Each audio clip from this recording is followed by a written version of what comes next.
Yes, we there live and direct, Baltimore, Maryland, with the legendary Bunny Ruggs from Third World. Blessed love, one blessed love. How was the crowd this evening responding to you?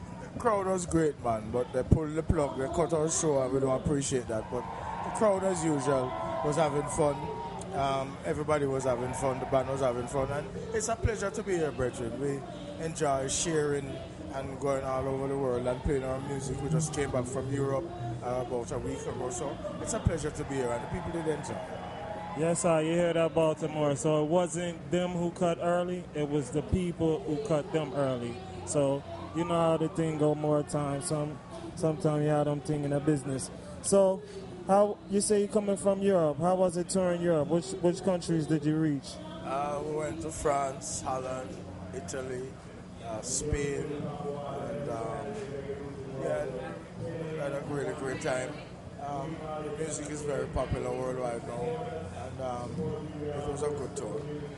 Now, we noticed in the past couple of years you've been coming out with your own singles and everything. You're starting your own solo project now? Well, at the end of this month, I'll be releasing my fourth solo album. The name of the album is Time. I have released 3 EPs, 3 singles, Love is Blind, Just Can't Deny, and Curfew. And like a preview for the album. So the album will be out like the first week in September. And I've always had a solo career, although I'm always with Third World.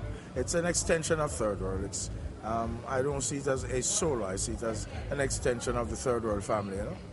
And what made you decide to go on and extend your project? There's lots of music in us. One album, you can put 14 songs. I think there's so much music in us that we need more avenues. So I put out an album which has 14 songs.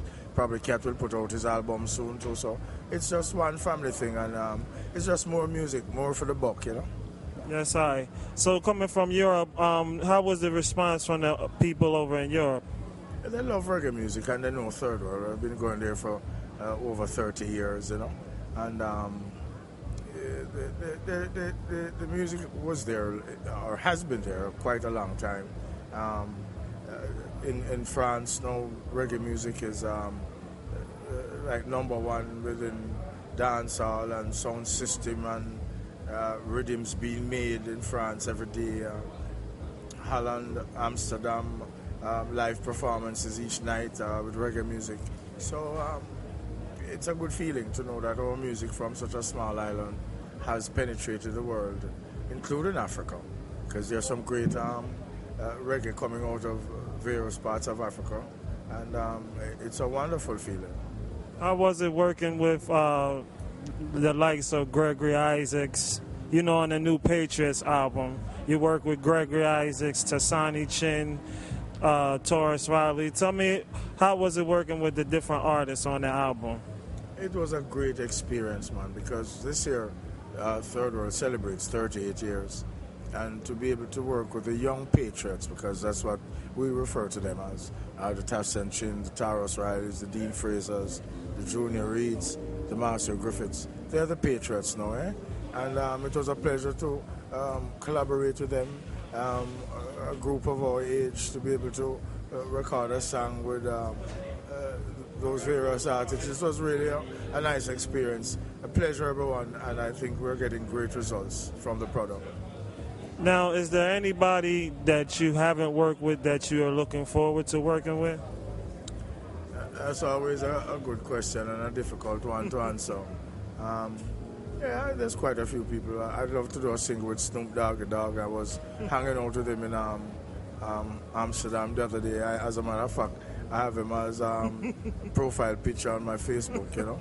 So you're a big fan of Snoop Doggy Dogg? I love Snoop, man. What's your favorite Snoop Dogg song? All of his albums, all of his tracks, anything him do, whether it's commercial. We were speaking about him today, and we walked into a convenience store, and there was a life-size picture of Snoop. That's my boy. I love it. Okay, yeah, you know, I grew up in America, so I know no Snoop Dogg tunes. Yeah. But it's funny you would say that's one of your guys, though. All right. So going around the world and everything, what would you say was some of your most memorable places you ever performed? I definitely have to say Africa, Nigeria, formerly in Ethiopia, in Zimbabwe, in Benin. I enjoy Africa. I really love Africa. I think we as Africans throughout the world right now need to focus on some form of unification amongst our brothers and sisters, because as Imperial Majesty says, Emperor Selassie says, without unity, we'll always have all these droughts and disharmony, and so I think it's time for us to really focus on trying to bring Africa together, because we know that's where everything started. The Bible, Genesis 2:13, refers to Ethiopia. We know His Imperial Majesty Emperor Selassie is a direct descendant from the tribe of Solomon. So we know our history. So we have to stop listening and get rid of the brainwashing and focus on our thing right now, because Africa is not just a country, it's a continent, and we can support ourselves. One nation can feed the other one, and one supply water, one supply gold, but we have to come together in order to share all these important things necessary to stop famine and death and starvation throughout Somalia, and what we see on television and read in the newspaper. That have to stop. It must stop. And we can't rely on outside source to stop that. We have to stop it ourselves. All Africans in and out of Africa, throughout the Caribbean, America, and throughout the world, we have to start focusing on the unification of Africa in order for us to survive as a people. Because things not so pretty right now. Well, you hear it straight from the man Bunny Ruggs, a serious message, not just in the music, but behind the scenes, you hear it. So, you see, we're going to ask you one more, and we're going to let you go. With the message that's going through in your music, are you, like your personal, you only singing the songs you write, or are you taking songs from writers? Over the years, we have always have other people submit songs. Now that we found love, Hold On to Love, Love Train, all those songs are written by Kenny Gamble, from Kenny Gamble and Leon Huff. We have songs written on our album from Richard Bell, who is a great songwriter. We have done covers. We don't have any set way in which we accept songs. If somebody submit a good song and it fit our concept and our message, we'll run with it. All right. Good thanks, my boss. God bless.